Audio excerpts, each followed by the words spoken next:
Okay, everybody, this is Dan from Dan Drawn Words on Instagram. He has been gracious enough to share his time with us and his experience. Um, yeah, so Dan, tell us about yourself. Where are you from and how did you start out? What did you do in school and all that sort of fun stuff? Oh, yes, that's the fun stuff. Well, first of all, Desiree, thank you so much for having me. I always love these opportunities to, connect and engage with other people who are thinking about like creativity and what does my life as a creative need to look like or can it look like? I'm definitely answering more of the latter, what it can look like, because my journey is pretty whack, but we can get into that. Yeah, so like Desiree said, my primary online presence is as the curator and the runner creator of Dan Drawn Words. Then it's an Instagram account that the name of it was definitely a joke when it started out as like a pun on like hand drawn words, and never thought like I would get like an international audience for it. But then after a while, it's like, yeah, this works. Let's go with it. So that's my page. It's hand lettered stuff. And in order to talk about all of that, I probably have to go all the way back to when I was a kid. Um, One thing that I loved doing was handwriting. I think because I thought of it as drawing letters all day. So when I was first learned, like 6 years old, right? You're learning how to write and all those penmanship books. It was just like the joke's on the school because I'm getting this time to draw the whole Yeah. time, and I love that. So all my teachers like, your son has incredible penmanship. And I'm laughing like, this is school. This is fun. Anyway, so that led to just years and years of, I would print out computer fonts when early iterations of Microsoft Word and try to copy those in drawings, like draw my own posters and make things for things like church Christmas plays, etc. Cool. And so that started to take a backseat as I got older, tried to figure out what I wanted to do with my life, went to school, through all that. Discovered that graphic design was pretty fun. Lettering, per se, took a backseat, really, to graphic design. I started working on yearbook stuff for school and for people around me, doing logos, entering challenges. I think the usual stuff that, like, a millennial growing up in the mid 2000s who finally has access to like Adobe Adobe Photoshop Elements, not even Photoshop proper, but Elements, Yeah. and learning how to like just hack your way through all this stuff. That was just a passion of mine, so I was doing that on the side. I had the opportunity to graduate in the middle or right at the tipping point of the last recession. Hmm. So one of the things on my mind was, for I guess for better or worse, didn't really have anyone telling me that you can pursue a career in the creative world. It's like the starving artist stereotype was like unspoken, but also pretty prevalent. It was like, yeah, of course you're not going to go into art. You're going to go get something lucrative, aren't you? So all the people giving me counsel, which was, it was solid counsel, um, I ended up picking a technical major thinking like, well, I'll definitely need something stable and that can provide for me in the future. So I'm going to like look at this list of engineering degrees and pick the one that feels the least soul destroying, which I don't know why that ended up being chemical engineering, because as it turns out, right, it was almost it's like one of the hardest engineerings that you could possibly pick for yourself. Huh. But I was like, I'm doing that. And then the way it worked out was, people can switch majors, but I thought like, well, for the first half of college, right, I was looking at it like, well, I'm only like a year and a half into this, 2 years. I don't know yet if I like it, so I should stay the course. And as soon as the halfway point hit, the narrative immediately switched to like, well, I still don't really like this, but I'm halfway done, so I might as well see it through to the end. So Hmm. I kind of kept myself in that, still not sure. I mean, certainly part of it, so part of my degree I did at Drexel University in Philadelphia. which, by the way, is where I am from, but not where I currently live. I live in Sheridan, Wyoming, and we'll get to that in a second, how that happened. But um, I am in Philly. I'm at Drexel. Part of the Drexel program is you do 3 internships as part of your degree. So I got some really solid hands-on experience in the chemical engineering world, and it was enough to really convince me that once I graduated, I didn't want to pursue that. Mm. So I got my degree, and I, as like a point of privilege and blessing, I was fortunate to not have any college debt, and I didn't need to rush into looking for a job right away. So I did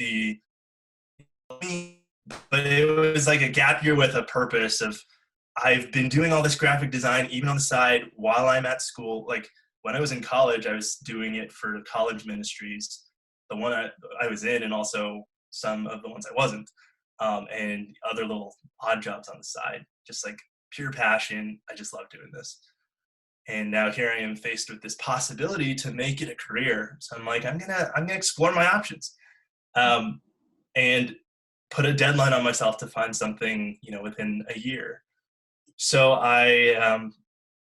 the fall of 2014 was when I started Dan Drawn Words, which was really just a project on a whim. There are these lettering murals by a guy named Steve Powers, and Philly has an incredible mural arts program. And going to work in my co-ops, I would see these all the time, these giant, like on the side of buildings, basically beautifully lettered murals with very like provocative, thought-provoking sayings. And so those just stuck with me. And it was in fall 2014, after I graduated, I was like, I should try to kickstart my creativity somehow. Let me grab a notebook and just start making these like word art posters. I didn't know lettering was the name of like a whole, discipline or a thing that people referred to it as. I was like, word art posters, I'll make some of those. Yeah. Started posting them online, and then my friends were like, these are so cool, you should make an account that's just dedicated to that. Like, well, this dumb hashtag, Dan Drawn Words, I'll just make that as the name of the account. That'll be great. And I started posting there. And as our current world works, you start posting stuff consistently online, you start discovering the other accounts that are doing that, you discover this community, and soon you find yourself integrated into it as you're talking to people, getting to know them. They see your work, they want to promote you. And so it turned into a whole community thing, which I've been super grateful for. And yeah, that actually helped take me into the professional world of graphic design. I got a full-time job as a graphic designer in 2015, as I was hoping and praying and planning to do, and it worked out really, really beautifully. And like the way that happened is a story in itself. Instagram to Dribbble to freelance clients to interviews with actual jobs in Philly. And next thing, I was working as a full-time designer for the Chamber of Commerce for Greater Philadelphia. It was a great place to work. I had an excellent manager. I learned how to actually use InDesign in that job, which I had zero experience before. And then Wyoming called me up. I developed a relationship with these guys out here over the past couple of years. They were instrumental in helping me get my first job. And then right around the time I was looking for change from this graphic design job in Philly, they were looking for a creative director out here in Sheridan, Wyoming. And all the stars aligned. Moved out here in 2018, which it still blows my mind that was 2 years ago. And I've been out here ever since. So doing this lettering stuff on the side, engaging with that community, loving all the opportunities that has brought up, and then pursuing a lot more of like a business full-time job that still has a significant part of like design thinking and creative and strategy that are necessary to excel there. So I think that pretty much sums it up. Is there anything you'd like me to clarify or go back to? So your lettering art kind of led you to your graphic design career, where kind of served as like a portfolio and a way to connect Absolutely, with yeah. people. And did you get freelance out of that work? I did. Sometimes it was, it was smaller one-off like logo jobs that wanted more of a custom lettering feel. One of the coolest gigs that I got was, there was an agency that was working for YouTube for the Streamies, their big awards. And this agency thought it would be really cool to get like hand-lettered, hand-drawn letters to the nominees, like, congratulations, you're so cool for these X reasons. And they found me and were like, we think your work would work really well for that. Oh. So I just remember it was some insane timeline for like I had like 2 days to draw 25 physical, like colored pencil letters that I then like tracing paper, take the picture, get it approved, and then ship it over to these guys who would then ship it to the awards and put in like the goodie bags for these creators. And that was a great portfolio piece for me, for sure. And I think it did a lot in helping me get the job that I eventually got.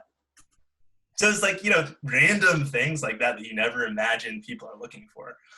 Some album covers, I did that too. So it was like logos and album covers and the occasional like brochure or something. But what was great was by nature of the fact that people were finding me through the lettering work, it meant it was people who were looking for that style and that kind of like a little bit outside of the box lettering projects, things that I automatically was going to enjoy doing a little more. So that was super fun. And I think it speaks to the need, like if you're gonna develop an online presence or even just your portfolio, to be putting into it the things that you actually want to do and not just, the entire kitchen sink. Yeah, that makes sense. Because then people are going to see hopefully what you like to do and then want more of that. Yeah. Yeah. And you're more likely too to just have more of the passion that you uniquely bring to it in those projects, which is what they're ultimately going to be best served by. And you will have fun in the process. Yes. Good advice, definitely. Okay. Well, let's see. Do you want to talk about some of your pieces on Instagram? Yeah, let's do that. Should I share my screen here? Yeah. I don't even know where to start, like at the top or the bottom. I post a lot on Instagram. Back when I first started, I was challenging myself, and I had the time, big important detail, to do like a piece a day. Oh, so there's just a lot there. And then I also developed a practice as I was commuting in the city, taking the train. It was like, I've got so much dead time here. I think sometimes people use that to listen to podcasts and stuff, which I think is great. And it's just, for some reason, I can't do that. Like, if I'm in a vehicle and I'm listening to anything, even if I'm driving, this is the dangerous part, I get sleepy. Like anything that I'm listening to, just automatic, my brain is like, that's a lullaby, go to bed. So I can't do that, but I realized I could do lettering. So I'm scrolling like down to make it load some of the older stuff. Okay. See that? Yes. Okay, let's see. What year is this? It's me. 2017. So yeah, there's like 2 more years worth of just a lot of posts on my page. From time to time, I'll go back and I enjoy looking through it, because to me, it's always been a challenge of how do I shake things up to make it fun for me? Let's see. So yeah, you'll notice there's a range of things going on here. I have a bunch that are just actual like physical drawing physical photos of me drawing in notebooks and sketchbooks. And then it's interspersed with things like this, which is iPad art. So I got an iPad Pro with the Apple Pencil. When was it? I think it was 2016. And that really transformed my workflow just because it's so much more convenient to take it anywhere and be able to draw without, having to erase. You can just undo and copy and paste and stuff. I have a project here that I'm really proud of that I still haven't finished. It's all these playing cards that just use musical lyrics. So the Broadway lyric deck, I need to finish that up at some point. Cool. But let me just scroll up here through some of this stuff. I have a real inclination toward longer quotes. So things like this. And Desiree, we were just talking about part of the reason that I really like these longer quotes is that it in a time, I think, when our attention spans are shrinking really and everything is so instant, they offer an opportunity to make people slow down and think about what you're saying. So as a creator, I enjoy that a lot. The process of finding a quote that I want to, a long quote that I want to make into something that looks compelling, but also invites people to stop and read through each word and see why things were emphasized or not. So lots of lyrics, lots of quotes, the occasional Bible verse. This was a gift for my dad. It's his favorite verse. Let's skip ahead a bit into the future. So one thing I really enjoy doing is alternating the grid. I think the opportunity to play around with that macro design canvas of your Instagram feed. I've always enjoyed that.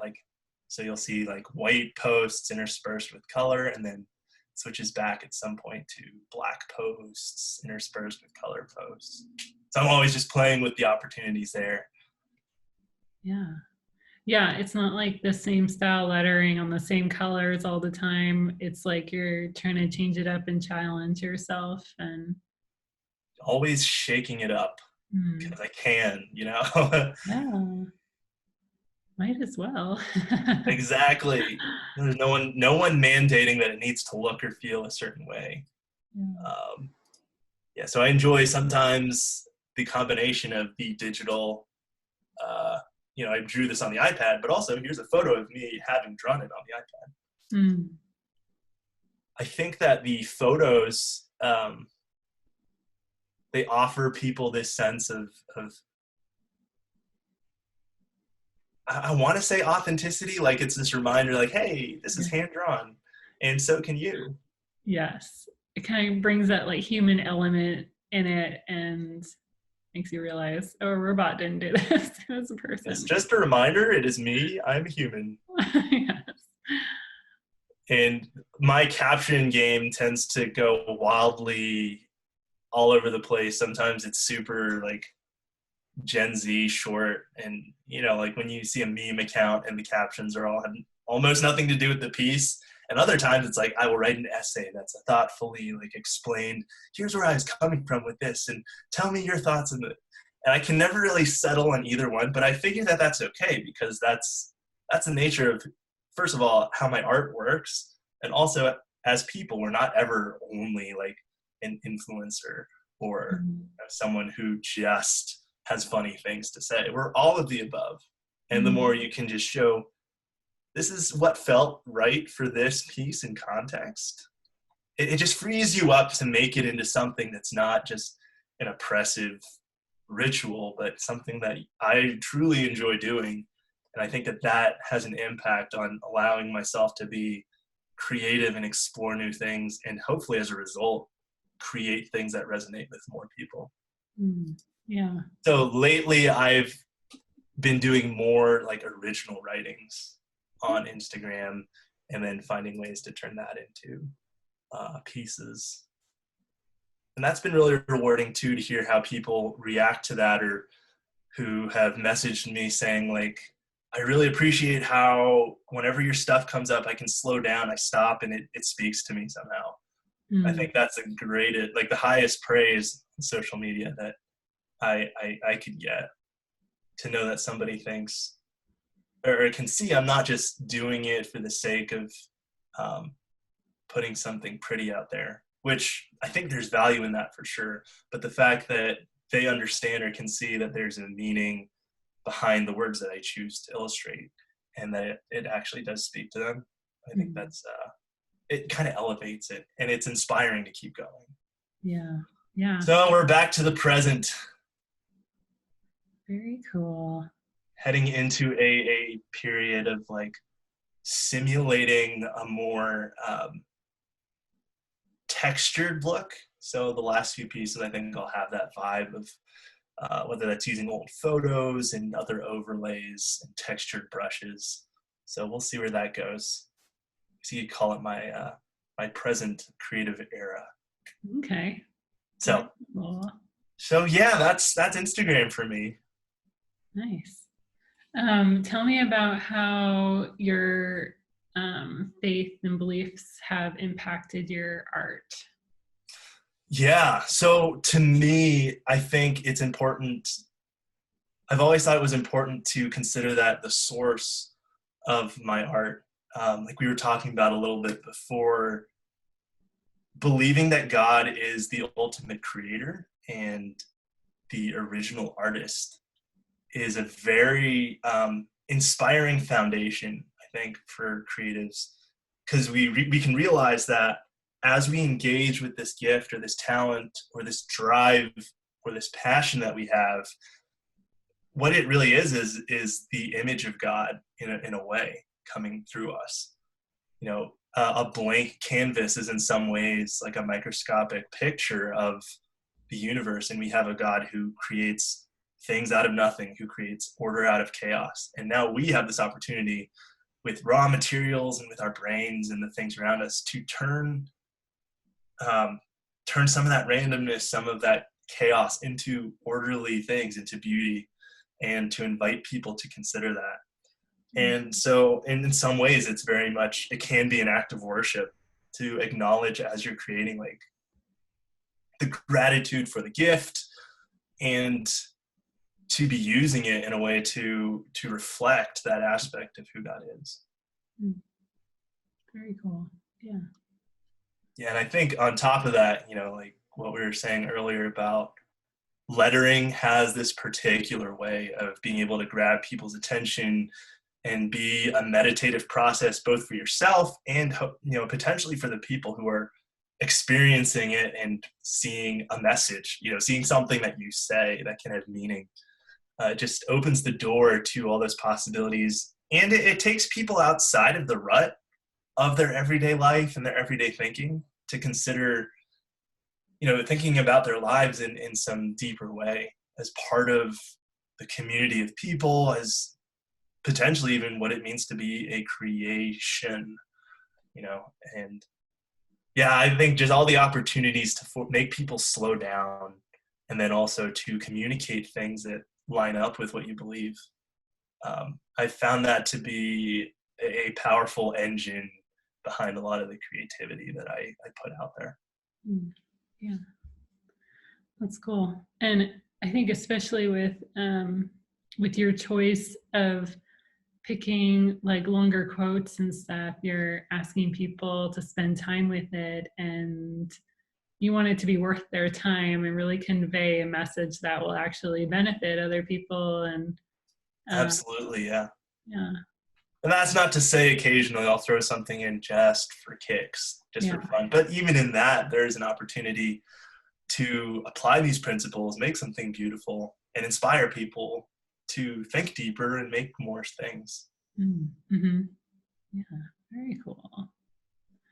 So I know you kind of briefly mentioned this before, like with your following, to just kind of build organically, and people just kind of got a hold of it and shared it, and yeah, the great algorithm, and who knows how that works. Yeah. but I think it rewards, it tends to, or at least in the time when I was posting more often, and I found that it would reward genuine engagement, things that you made that people truly could be interested in, or your own willingness to put yourself into it would yield better results. It was almost encouraging you to build a community and to keep up a consistent practice, to create content, put it out there, and engage more people. So I think that whatever success I found on the platform was a result of that. Just a willingness to reply to comments and take questions and be as real as possible.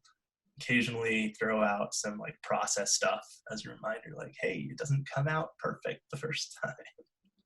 Yes.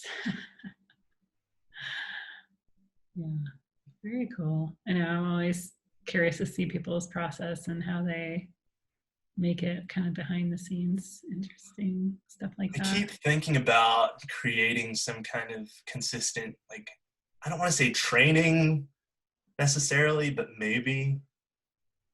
But I find that my process is so all over the place that I tend to shy away from being like, do this, because I almost would not want someone to follow the same steps that I do.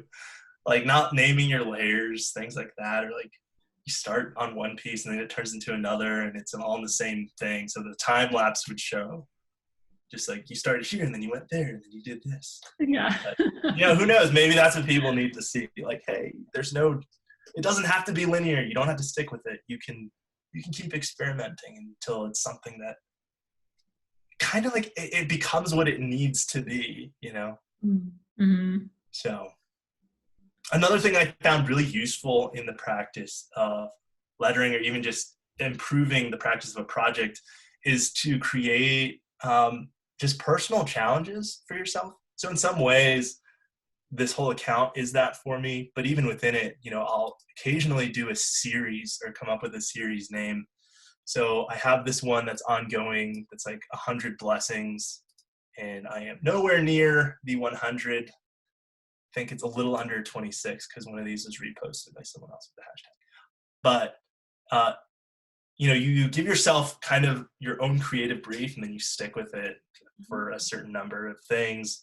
I've done it with albums, but this one is like coming up with these original like blessings, inspired a bit by like the Irish blessings.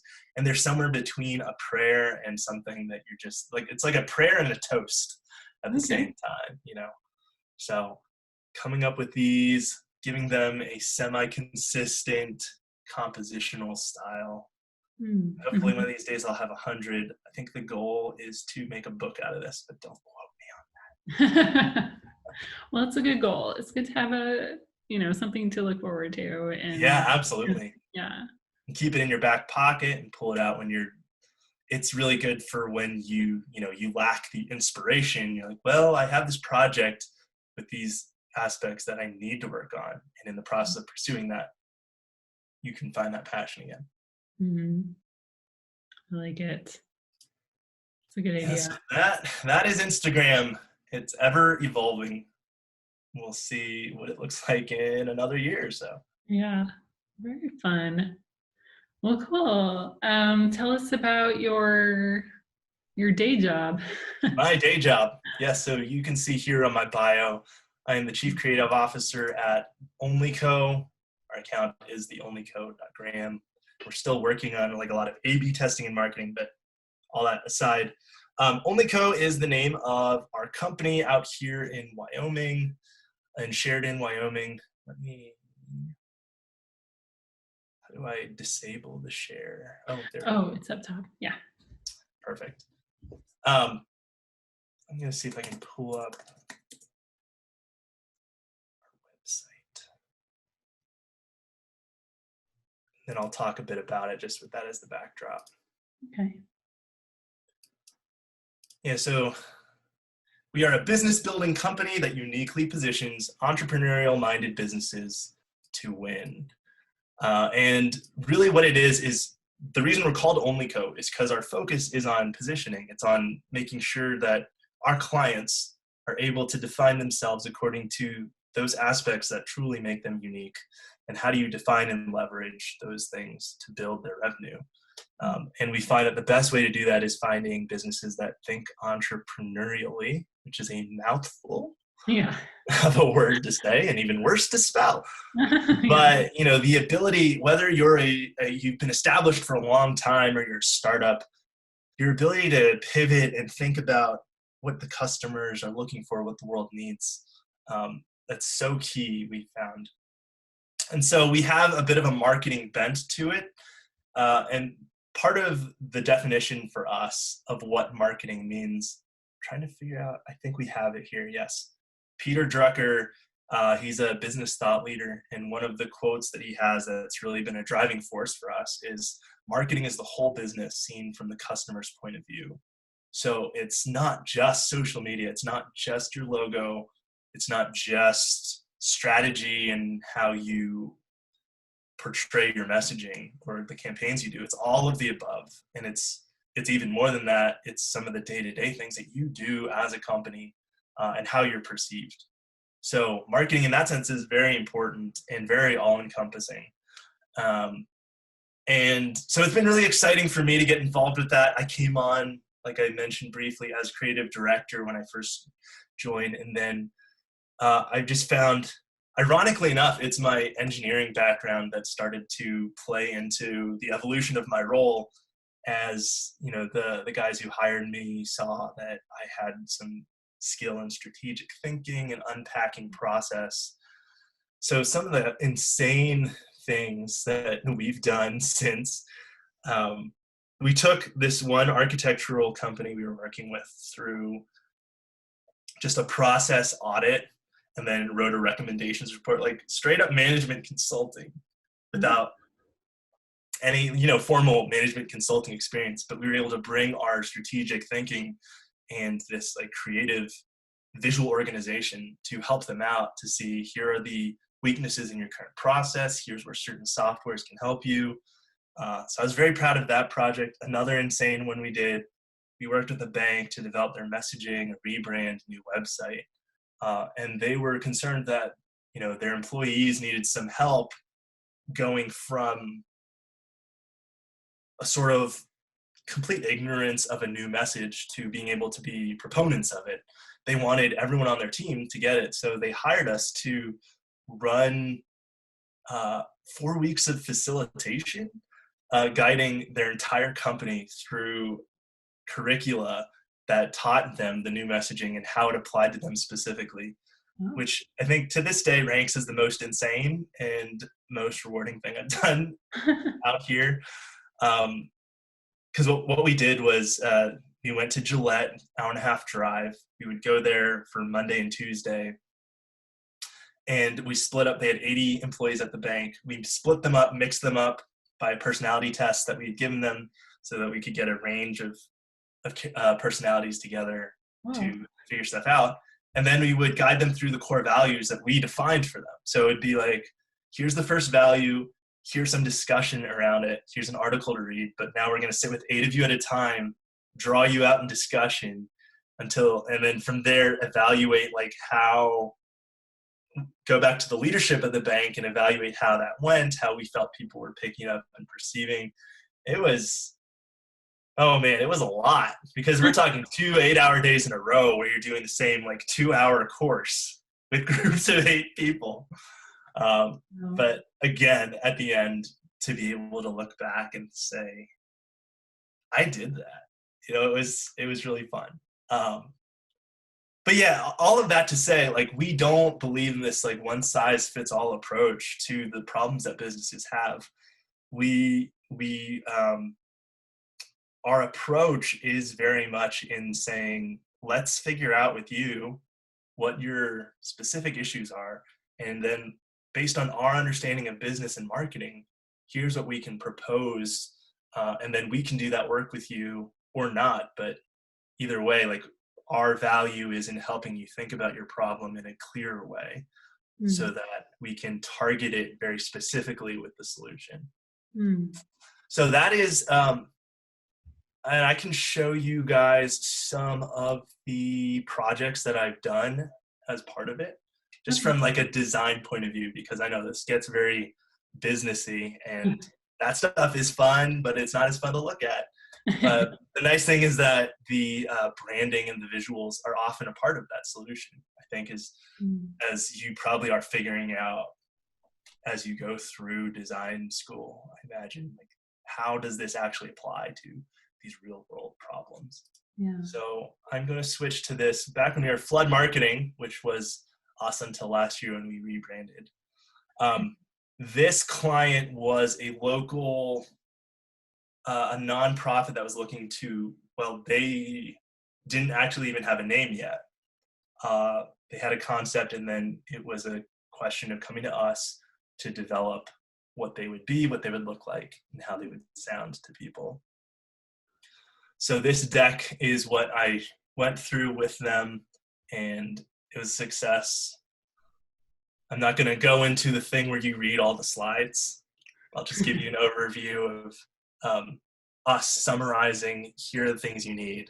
You need a tone, you need a name. It needs to feel real, but also engaging, because it's for everyone to participate in, and let's steer clear of certain things we don't want people to think.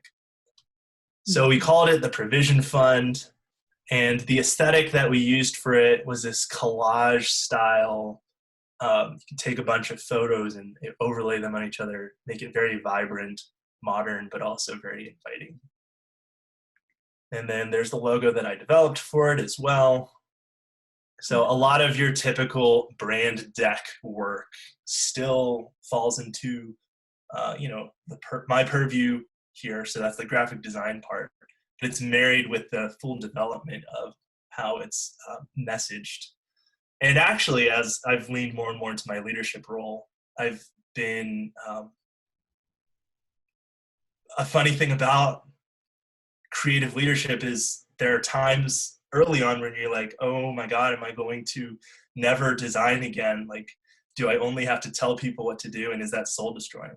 And I realized that it's actually a very rewarding thing to do less of the groundwork yourself, but be able to establish, first of all, establish your authority with the team by saying, look at this, I can do a really good job. But then at some point to step back and realize that they can be doing that work, you can be leaning more into the strategy, and you can still help direct high quality stuff. And to see people on your team like level up, there's just a whole level of rewarding in that where you're like, I can trust them to come up with something amazing, and I don't have to, like, you start to feel the pain of the day-to-day design work, and to realize, like, okay, they can deal with that pain, but they can also grow because of me. It just becomes a win-win. So anyway, so variants, vibes. And this was a cool project because it brought together a lot of community leaders in our town, and to get something that they all believed in and they really thought was powerful.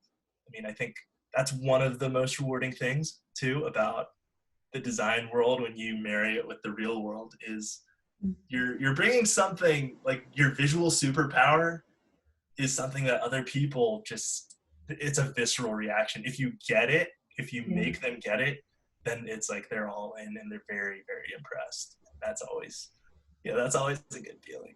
Yeah. It's always great when you can solve their problem and really communicate what they're trying to communicate. And I think visual solutions are just so like impactful because everyone understands it when they see it, and that can be very rewarding. It taps into something, that's just so powerful. I'm gonna run through some brand guides that we do. I've also had the opportunity to work with some more lifestyle brand clients that we have. So let me see. Yeah. So Granola and Gasoline, this was a client that we recently did, and they're an outdoor lifestyle brand dedicated to combining cultures. I won't spend too much time, again, like I said, on going into all of this, but we lead with the messaging that we develop, and then we show how all the visuals that we design play into that. And that holistic process and being able to own all of it has been, for me, maybe the most rewarding aspect of being where I'm at. And yeah, I'm just very excited about all those possibilities. Mm-hmm. So your typical colors, fonts, and mock-ups, always important, I think, to show clients, even if it's, Photoshop mock-ups, what could it feel like in the real world? If they don't see that, sometimes they can't buy in as much until it's like, oh, this could be real. Yeah. Yeah. Sometimes it's hard for people to imagine things visually unless they directly see it. Absolutely. And it can be as, like, it doesn't even have to be one of those super detailed mock-ups. If you could even just Photoshop it on a picture of something that you found enough to look like semi-convincing, that could be all you need to sell people on something. Mm-hmm. And so the last project I'm going to look at here is Go Fast Don't Die is a motorcycle lifestyle brand that was founded by the founders of our company. So it's a sister company that I work with. I developed the logo for them, and I do a lot of their art. And the biggest joke of it all, well, it's not really a joke, but the funniest thing is I've never ridden a motorcycle. I am unlikely to do so. But to develop, like, as an exercise in customer empathy, to develop something that resonates with this demographic has been super fun. And it's a brand that has a lot of brand loyalty from the people who wear the apparel and do the things. So I would definitely recommend anyone go check it out. It's geared toward that moto lifestyle, but there's something in it just for everybody, I think, because it's about adventure. It's about seizing the day. The slogan was something that one of the founders' moms said to him before a trip, which was really kind of funny, right? It's like, go fast and don't die. But it's come to take on the meaning of, like, live every day instead of, taking the early death of checking out of your life. So it's not so much like, hey, go be reckless. It's more of a message of seize all the opportunities that are presented to you. How do you maximize every day? And the community that's built up around it has been super cool. One of my favorite things is that's been an additional sandbox for me, because the way that they run it is very, very organic as well. And a lot of it just vibes a lot with the style that I take, the approach of, like, leaving textures into my work and just kind of throwing stuff out there. And so we would do, like, social posts for a while that were just us throwing some of the phrases they came up with, or me looking at some of their old captions and finding something that felt like it could be a cool visual. We would throw it on their social media. People would start being like, I need a t-shirt with this on it. We would look at what's coming up in the brand, like, do you think this would work? This might work. People like it. And the next thing you know, it's a product and people are eating it up. That's awesome. So that's been a really fun process. And yeah, one of my favorite things is that vintage lettering on shirts is both really trendy right now and at the same time somehow not happening as much as you'd think. So we're able to really sweep into that niche and get people with a lot of, like, more vintage experimental type stuff. So, but yeah, here's sort of the professional brand guides. This is the combo of exciting and boring, I think, that the creative business industry can provide a lot of. You got to just do this you got to communicate so much information, and you got to do it in a way that you're not, like, dying inside about. And so when you can do that, I think that is some of the most rewarding stuff. Yeah. Rewarding being a word that I use very, very frequently, because I think that it really summarizes how I feel about the work that I do. And it's something I'm very grateful for, to be doing something that comes back almost instantly with an understanding of the impact that it makes. I don't think you can underestimate how important it is, like, for your mental health and as a creative person, trying to sell this part of you. You know, it can feel like that sometimes, that you're using this gift, and it can feel kind of crass to be like, how do I put a money value on it? And so to be able to have that rewarding sense of being a part of something that matters, I would say, like, just as a piece of advice, like, to pursue that. And that doesn't mean that it always looks a certain way. It doesn't mean it has to align with something that's clearly cause-based, but it does mean that you need to find something that your perspective can align with, so that you can, wake up every day and feel like you're using your gift, this precious thing that you bring to the table, for something that matters and that resonates with you. Yeah, that's a good point. Definitely. So I haven't drawn all of the art on all of these. Some of them use some fonts. Sometimes we contract with other designers. But by and large, I get to do some of the most fun things. Like, we took a look at some old movie posters, like Roy Rogers movies, and it's like, well, let's make a shirt that kind of looks like that. And voila. That's so fun. So it's been super fun. And the day-to-day, between just days of strict business strategy talking, but being able to bring a creative perspective into it, 2 days when I'm learning web development and how to program sites on my own, to days when I'm like drawing t-shirts. It's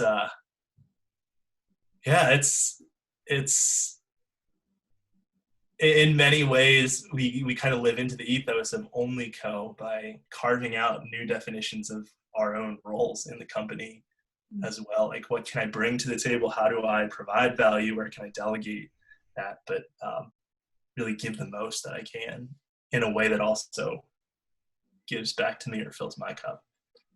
So that's been cool. And yeah, we've been growing. We're on a good, steady pace. And I think we have a stronger sense of who we are than ever before. And I'm very proud of us and the work that we've been doing lately. That's awesome. That's cool that you can kind of use a variety of talents and skills, and you're not just doing one thing all day. Maybe you love that thing, but it's good to exercise your brain, your skills, and I also really using it all. Yeah, I appreciate that. Your holistic approach to branding and really finding out the core message of the company and telling their story very thoroughly and in depth, researched it so you can get it right, other than just you're not just going, oh, this looks good, take this, Yeah, right. It's like, please just trust me. Yeah. I don't know why you should, but I'm good at this, so do it. Yeah. That's cool. Yeah. I've got some slides, very final presentation thing from my end. Okay. My quick backstory, my cousins and I, because of the quarantine and everything, we were like, man, we would love to catch up on each other's lives. So we set up a PowerPoint party. So this is me advocating this as a fun exercise with friends and family. So we all prepared slideshows about our lives and then ran through it with each other. And cool. It was hilarious and really, really nice, a nice way to catch up as well. And so part of mine was I just grabbed a bunch of the graphic design freelance projects and lettering stuff. And this is stuff that pretty much nobody sees because, again, I don't have my personal portfolio up because I haven't worked on it since the last time I was looking for a job, which was 5 years ago. So and that's when people look on there, otherwise it's like, why would you do it? Yeah. Exactly. So, and tell myself it's okay, Dan, you don't need to. But okay, what we're looking at here, I did do a lot of work for my church and church organizations. So this is slides for their screens. They're back home in Philly.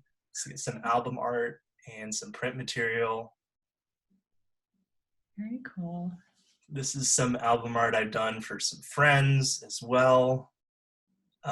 I love the opportunity that album art gives to tell stories in a simple way and just try to pack meaning alongside of like each track. But I think it just speaks to anytime you have a project, whether it's like a slideshow or a print piece or an album, it's always an opportunity to add layers of meaning. And if you think of it that way, I think it can be more inspiring when you get in a rut, or if you're thinking of making a very strict one-to-one choice, about what something feels like, you can realize you actually have the opportunity to bring in a whole new world of meaning and create something that just, continues to accent or support it instead of just thinking you're given one prescription. Does that make sense? Yeah, I think, you're trying to figure out, okay, how should this look? What sort of imagery should I use? What should Right, the yeah. font look like? Well, what's the meaning? What's the core purpose? What's the message I'm trying to convey?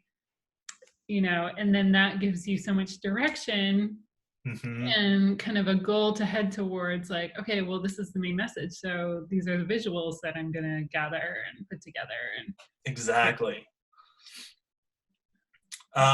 Book cover here. I really enjoyed this project. This is for a friend of mine. He's a pastor in the Philly area. And I love collage, and I feel like the next iteration of stuff that you'll probably see from me will have something to do with that. Then some freelance work I did for, I think, UPenn magazine. Okay. This was a fun lettering project. So the reason I'm showing you guys this is because I don't typically post client lettering work on Instagram. Not that I have anything against it. I think it's just, I prefer not to create an expectation there per se. Like, again, Instagram, to me, I want it to be mostly a sandbox. From time to time, I'll probably post stuff I'm excited about, but this is to demonstrate. I do a lot of like freelance lettering that happens professionally and it solves the problems and brings in some extra dough. And that's okay too, to not have to show everything to the world. But I did really enjoy this project. And then here was, sometimes getting paid to just do handwriting is extremely fun. Yeah. So over there on the left, a little bit of like a modified handwriting for a magazine. And then right now I'm working with JJ Heller, the songwriter. She's doing like a single a month as part of her release strategy. And so I'm doing the album art for those, and that's been really fun. Oh, cool. So did all these people just kind of contact you out of the blue, or how did that work? They mostly found me on Instagram. Yeah, so that continues to be a source of, like, I'm not out there asking for work, which is nice because it allows me to better filter the jobs that I really resonate with and feel like I would enjoy, rather than just feeling like I was obligated to take work that came in through it. Yeah. So, and then last, just I used to almost exclusively draw people before this whole lettering concept came in. So from time to time, I still enjoy doing that. And I often tell people, like, just for creative advice purposes, it's just do everything, explore all the things. They all feed into each other. Whatever principles you learn that will help you be a better portrait artist, will help you be a better lettering artist, will help you be a better graphic designer, and so on. Yeah. So I do kind of miss it though, the drawings. So I've been thinking about finding ways to do that again. A little color study down here. But yeah, so that's stuff I've done. That's great. Thank you for sharing that. Thank you for looking. Yeah. I'm glad you did that for your cousins so you could share it with us. Yeah. Thank you, cousins. Yes. Do you have any advice for students or young designers starting out that maybe you wish someone would have told you, or things you've learned along the way? Hmm. Yes, and the question is how, like, which ones to choose. Um, oh man, let's see. I think something we might have been talking about before we were recording was like the idea of being faithful with all the gifts that you're given. Mm. So you might be like, for me, when I was younger, I had an inclination toward art always, but I also had a very strong technical ability, and there was some angst around that of being like, well, does God want me to be one or the other? And like, what if I screwed up by choosing the wrong one? And my dad very wisely told me at the time, like, if you have the ability to, then you should uh, lean into and explore and do all of it. Whatever you feel like you can do and have the capacity to, give it your all and be faithful with that. So it's that idea that your God-given abilities, if he gives it to you, there's a reason, and he will develop it to the extent that he wants to use it. And so your call is not to worry about which one will win. It's to find out how you, in a given situation, can be faithful with using what you know you have and developing that and finding ways to grow that, for not only for the purpose of your personal development, but ultimately for the glory of God. And because he does not just give us these things without having some purpose through which to serve his purpose. Mm. So that was a huge thing for me to realize, like, I could just take the kind of the next right step in the moment and trust that if I was faithful in pursuing the development of a skill, that God would open or close the door at that point. So that's a huge baseline piece of advice I think I would give. Practically, on like a creative level, I would encourage um, the process of copying things that resonate with you, that you look at, and something in your creative taste is like, I think that's awesome, because that's different. I think for all of us across the board, there will be different types of design or art that speak to us and that make us feel like, ooh, I want to do that. And I would say, if you can find a way to deliberately copy those things, not in a way that you're stealing them and selling them or being like unethical about that process, but your own personal practice, get a sketchbook, make those marks, design those things that look like the stuff that you really like seeing. And in that process, I guarantee you will discover that your method of doing so and the different influences that you're bringing together will create something that is so unique to you, and that starts to really fill that creative passion gap in your mind. Ira Glass, I think, the guy from NPR, Mm-hmm. there's an incredible quote that he has. Let me look it up real quick. Yeah, so if you Google "The Gap" by Ira Glass, he has phenomenal things to say about going from this place of having taste and needing to get your skill up to that level. So I highly recommend that to anybody as well. Just believing that you can. That would probably be the most important piece of advice that I can think of. I think we can go through life when there's something that we can't yet do. We can either tell ourselves, I think I can do it, or I think I'll never be able to do it. Mm. And more often than not, we need to lean into the belief that we can, because ultimately whatever we believe, one or the other, will direct whether it comes true. If you never pursue it because you've shut that door preemptively out of fear, then you won't walk through it, and you'll never know if you can or not. So I think the ability to just trust the exploration process and dive toward the things that speak to you, I think that tends to yield some really solid results, and it helps with the angst of finding your style. Mm. which I know plagued me a lot when I was younger. Like, am I ever only gonna draw like someone else or create things, something like this? But it's in pursuing that sort of copying mentality to begin with that you develop the muscle memory, both literally and figuratively, to start doing something that feels very uniquely you. Yeah. Yeah. And even with, I think, like trying to copy someone else's style, you're never really going to do it exactly. Exactly, right? Your own, whatever your own is going to get into that and it's going to The mix. And secret. that will, yeah, come to be your style and it will be unique. Yeah. So, yeah, I agree.